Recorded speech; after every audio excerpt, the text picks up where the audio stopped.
presuming you've been involved in the drafting of that, what can we expect? No. You haven't been? I haven't been involved in the drafting of that. But I assume that you would like to have been.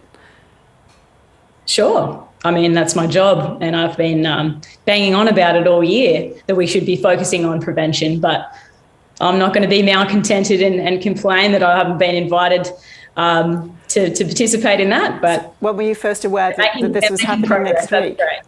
That's great. When were you first aware that this was happening and that the announcement would be? When you just told me just now. Are you going to be making a few calls and sending a few emails after this? No, I don't think there's any need to be doing that. Okay. Well, what do you hope then will be in this new strategy? Look, I think it's really important that we are teaching kids as early as possible to know their rights and also to be aware of these behaviours. Now, it's not the responsibility of children to stop abuse. You know, that's not fair. It's the responsibility of adults. It's the responsibility of the whole community to tackle the issue of child sexual abuse. It needs to be a multifaceted approach. You know, we need to hear from victim survivors. We need to hear from experts. We need the input of policy and decision makers. We need educators. Everyone needs to be involved. And the focus should be on prevention. And as we know, our primary means of prevention is education. You know, knowledge is power, and we need to be equipping kids as early as possible, as I said, with this knowledge. You know, I don't think we give kids enough credit for what they're able to digest in terms of concepts. You know, obviously the idea of grooming especially is very complicated, and it's very dark and it's very heavy. But I think that, you know, there are ways to tailor these concepts and make them palatable for anyone of any age, because this is a message that everybody needs to hear. And I'm really determined to keep foregrounding this issue of psychological control, this issue of grooming, which is really what is the bulk of child exploitation. You know, most of child exploitation is invisible, it's immeasurable, and it's untraceable. And therefore, it is simultaneously the hardest thing for a child to explain, let alone prove, and the easiest thing for a perpetrator to deny. So the more we talk about this and stop focusing on necessarily the rape and the molestation that makes the nice, you know, big headlines that grab people's attention, and really focus on the details and take that power away from perpetrators by, you know, filling in these ignorance gaps, these knowledge gaps that we have as a collective society. You know, I think that's really important. And part of the reason why child sexual abuse is still such a huge problem and has been made worse by COVID is there's a really huge lack of understanding about what actually underpins it. We don't give enough attention to the behaviours that precipitate actual physical abuse.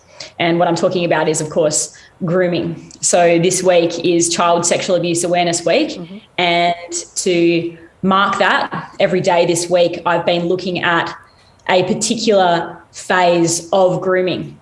So grooming is the process by which a predator normalises abuse, not only in the mind of their target, but in the minds of everybody else around that target. And it can be simplified into 6 main phases. If you want me to, I can explain them. Please go ahead. Here.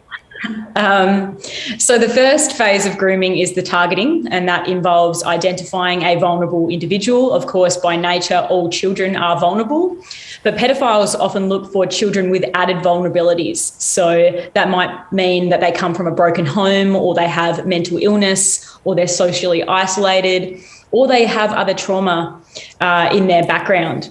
So in my case, for example, not only was I a 15-year-old child, I was also battling anorexia, which had seen me hospitalised the year before. And although I come from a loving family, I do come from a broken home, and I hadn't properly attached to either of my parents. I also was abused as a 6-year-old, so I did have prior trauma as well.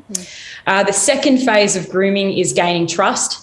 So that means the process by which a predator establishes a friendship so as to lull the target into a false sense of safety and security.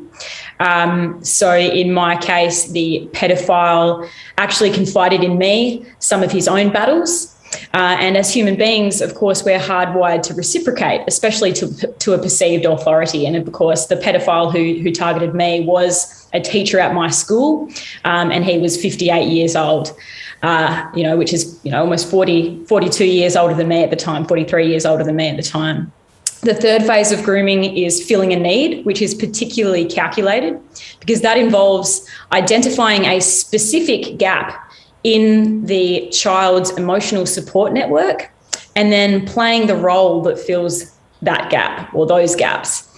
In my case, as I said, although I come from a loving family and I was surrounded by attentive mental health professionals during anorexia recovery, a lot of their support came in the form of tough love.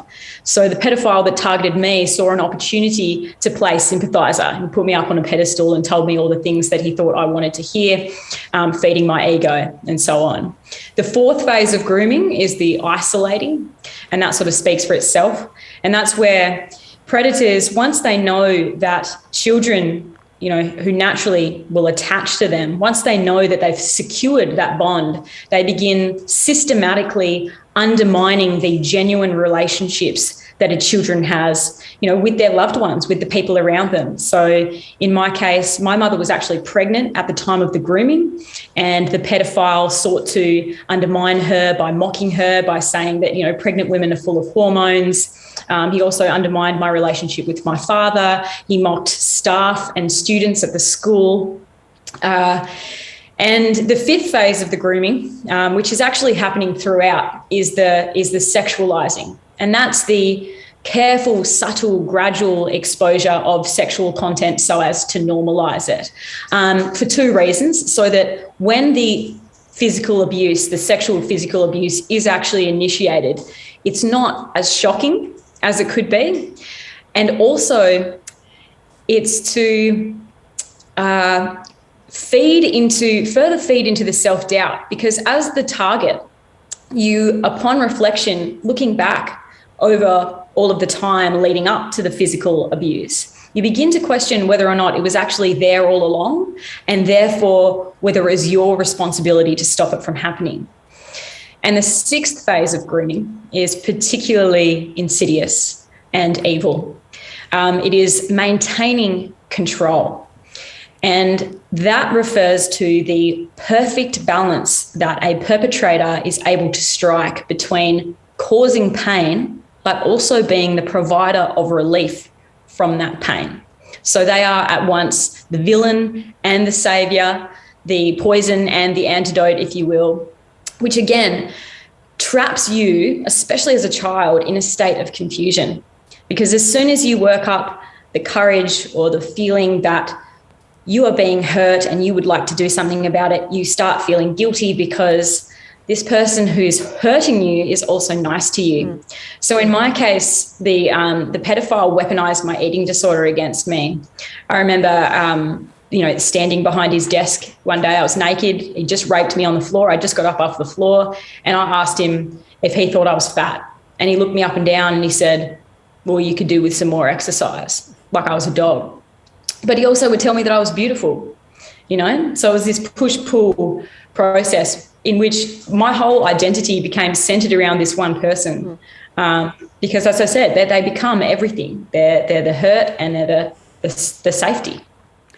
And if this story has raised any issues for you, you can get help by calling the National Sexual Assault and Family Violence Counselling Helpline. That's 1800 RESPECT, which is 1800 737 732.